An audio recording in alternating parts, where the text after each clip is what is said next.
mpaka baba atupee signal. Sisi tuko katika chama cha ODM, na ile ujinga ingine kidogo kidogo msijali. Tumevua zile mavazi ambazo hatuko nazo. Lazima tuingie katika ngozi yetu ya chama cha ODM, tupeleke chama mbele.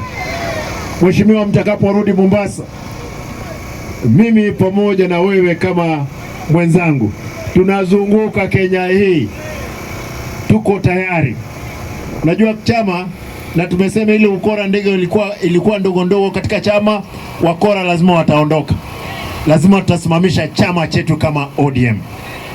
Mwisho, wacha nimeona mmesikiza mzuri. Ni wangapi hapa wanasema tuhakikishe chama cha ODM kiko ngangari na tumeshikana kutoka Nyanza mpaka Pwani kwa mkono juu? Ngoja. Hebu angalia mtu yuko karibu na wewe kama ameweka mkono juu. Kama sivyo muulize, yeye ni huyo mtu wa Kenya Kwanza. Wacha nione kwa mkono juu namna hii tafadhali.